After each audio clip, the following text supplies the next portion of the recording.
The UDRcast is not affiliated and does not represent any 12-step fellowship. I, Bill Ward, the host of the UDRcast, will be sharing my experience and my journey of recovery. That does include, but is not limited to, the literature contained in the Big Book of Alcoholics Anonymous and the 12 Steps. Our guests will be sharing their own path to recovery and what has worked for them. The UDRcast encourages and supports all paths to recovery.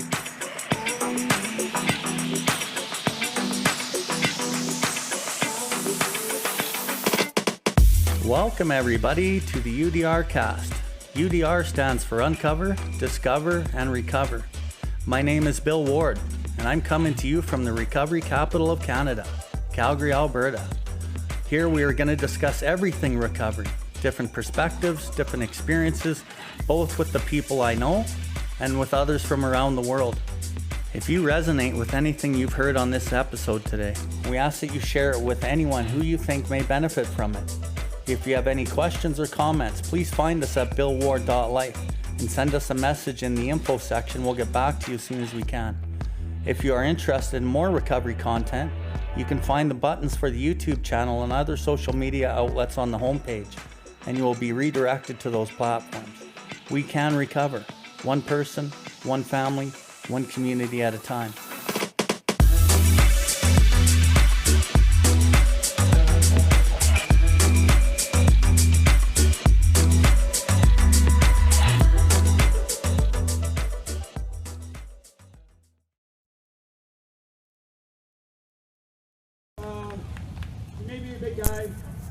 He's a really huge member in the addiction community. It's my friend Bill Ward.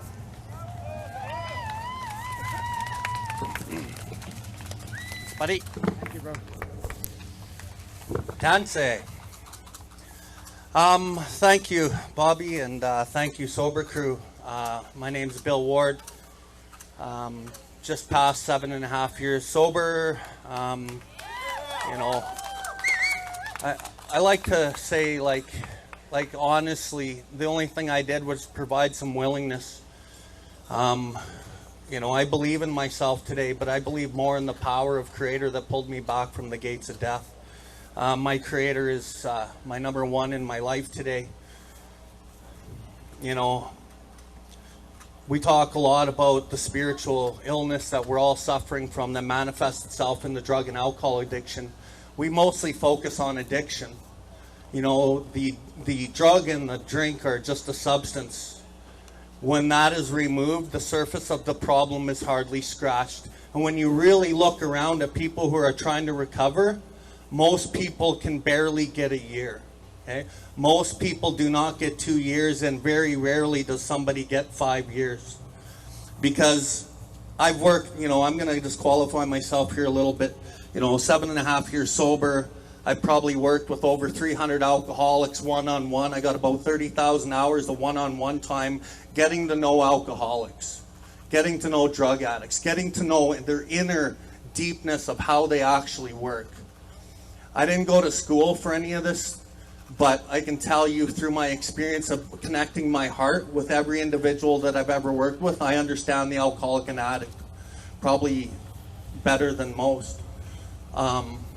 The illness of addiction is based in a spiritual sickness, which is why spirituality is the solution to it. I'm really happy to be a part of the Sobercrew movement. We do our things separately, but we do our things together because we can't recover alone. Right? I met Robbie in Alpha House when he was about 6 months sober. And I heard this guy's message and I was like, I need to know that guy. And I went over and I introduced myself to Robbie. I was about 3.5 years sober at that time. And ever since that day, Robbie and I have slowly built a friendship, and we've been on the same path. We're here to help serve for our Creator and help serve our brothers and sisters. I'm an Indigenous man who never knew what Indigenous was. I grew up in the white world, which is totally cool, but I ran my whole life away from myself. I spent my whole life running away from who I was. And you know how many Indigenous brothers and sisters I've met that have had that exact same problem? They've been running their whole life away from their culture and who they are. And I remember when I was about 1 year sober, I went to the Sutuna powwow, and I stood beside the powwow drum, and I still didn't understand addictions. I still didn't understand the spiritual illness. I just thought removing the drink and the drug, I'd be okay. But removing the drink and the drug, I wasn't okay. I treat my untreated drug and alcohol addiction with drugs and alcohol.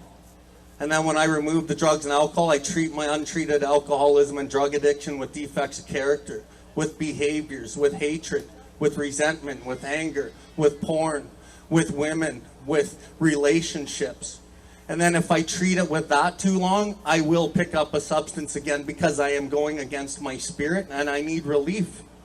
And I only have gotten it from drugs and alcohol. The only problem with drugs and alcohol is it doesn't work anymore. I get to this place, it's called what we call the jumping off point. You can't imagine your life with drugs and alcohol, and you can't imagine it without it, and you don't know what the solution is, and you don't know what's wrong with you. So we hear of many people killing themselves, hanging from rafters, doing things like that. And my job here today is to help people get educated on what the spiritual malady is. A lot of people get sober for 6 months, 4 months, 3 months, 1 year, and then they're back to it again because they don't understand the illness. And I know there's probably some mental health professionals in this crowd here, and that's really cool, and I applaud you for what you do. I applaud everybody for being a helper for Creator to try to help people. But understanding the spiritual malady that drives my brain compels me to pick up against my own will. I do not have a power and choice of picking up a substance. And then I pick it up and I put it in my body. Once that's in my body, I am no longer drinking to escape my head anymore or life. I am drinking now to overcome a physical craving in my body beyond my mental control. Which is why you see when one person who's had some sober time puts one drink in their body, they're gone for days, weeks, months, and years. Because they don't understand that. Because the mental health community is not telling people what the illness is. They try to tell you, just try to think differently. Just do this differently. Just do that differently. Combat it. Don't go here. Don't go there. By you resisting and avoiding what the real issue is, which is deep inside, you will pick up. You're in for a bigger explosion. And like I said, I've worked with hundreds of people one-on-one. The success rate that I have today is about 7 or 6 out of 10 stay sober long term. And that's not me. That's because I show them a way where they can go deep within themselves where they can't go by themselves. I show them why they make a heavy going of life. I show them what it is within their behaviors, within their psyche, within their patterns of their life, their traumas, their belief systems. I show them what it is that's making them want to pick up a drink against their own will. And then they start looking at themselves going, holy shit, that's me, that's me, that's me. And on that journey, we can't change ourselves. I know most of us would want to change ourselves if we're addicts and alcoholics. We never wanted to do the things that we've done. But we couldn't change ourselves. But deep down inside, we know how good of people we are. We know how our heart works. We know our core is fundamentally beautiful. But we just can't live up to that. And my job is to help us get in there and really see the truth. And really live up to that. And the only way that I found that it works is with Creator's help. I haven't seen it hardly work with the other methods. And I'm going to say mental health. And I love mental health, and I think there's a big, component of our spirituality that is invested in the mental health.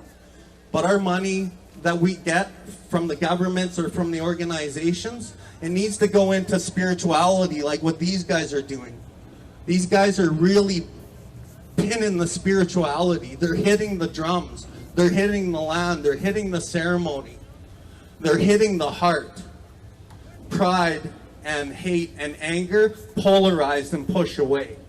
That heart, that drum, the land, the voices of our heart speaking the truth, that draws. Recovery is about attraction, not promotion. And Calgary is the recovery capital of the world. And I have traveled around Canada, and Calgary has it going on here. Because of people like this. Because of people like this. You know, my daughters were both struggling with addiction. I have 3 daughters. 2 were struggling with addiction pretty hard. And what I tried to do is I tried to enforce my spirituality and my God and my Creator on them. And I tried to tell them what to do. And I got to a point in about 3 years of recovery where I realized they're not even my kids. I realized my kids are not my kids. I do not own them. They are a gift from my Creator. And I remember when I told my ex-wife this, because I burnt my life right to the ground. I used to have $1 million company. I used to have a beautiful family, $1 million house on Paradise Road out by Chestermere. And I lost my house, my wife, my money, my business. I lost it all. And I remember about 3 years in when I told my ex-wife, I'm like, Shannon, Lucy and Jill aren't even mine anyway. She's like, have you lost your friggin' mind?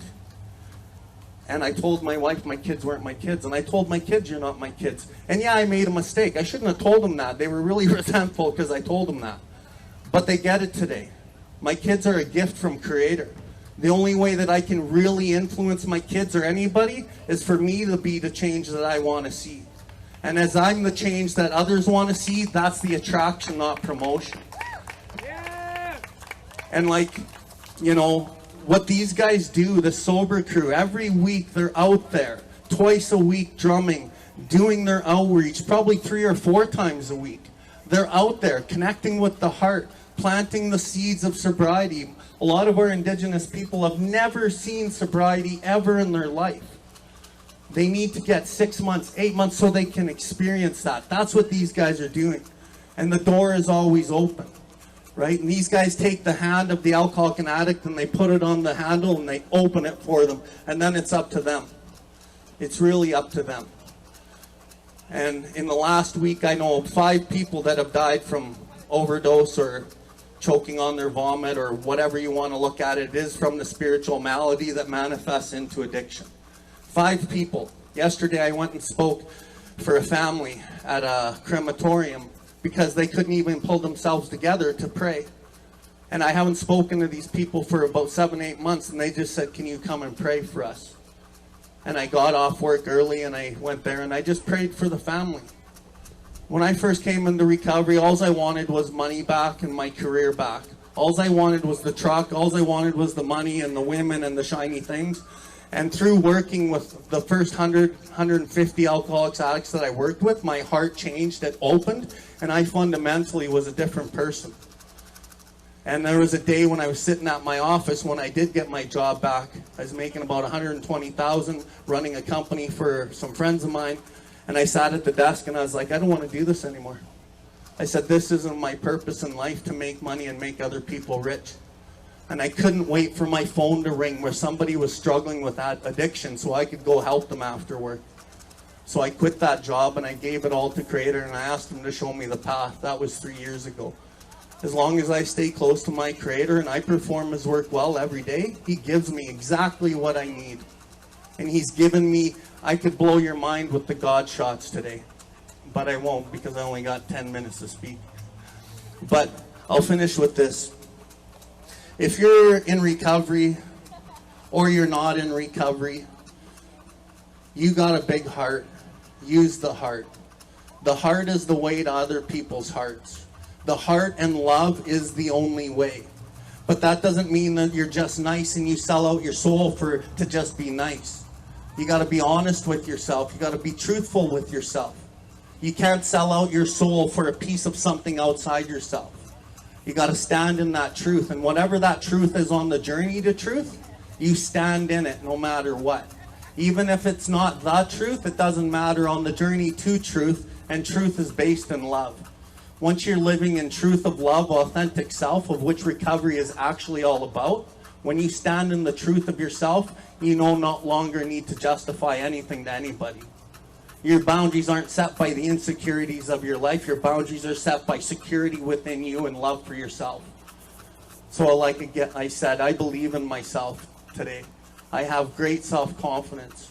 But I believe more in the power that pulled this chronic alcoholic back from the gates of death. And that was God. That was Creator for me. And now my gift back to Creator is I live my life how He would want me. And through that process, I'm given everything I need, including great, beautiful friends and people that want to hear something different. some people that want to change and they don't know how. You know, I always say, you want to come and take my number, come get it. I'll teach you about the malady. I'll teach you about the allergy. I'll teach you how to live a different life. You want to learn about culture? Come talk to me. Come talk to these guys. Talk to anybody. But it doesn't happen unless you get up and you move forward and try something different. So we're here together, all of us, to try something different, because that old way of life is no good for us. And if we can carry this into our First Nations communities, because they're very sick, then we can be that shining little light, and we can do it one person, one family, one community at a time. And it's an ongoing battle, and I thank you for your time. Hi, hi.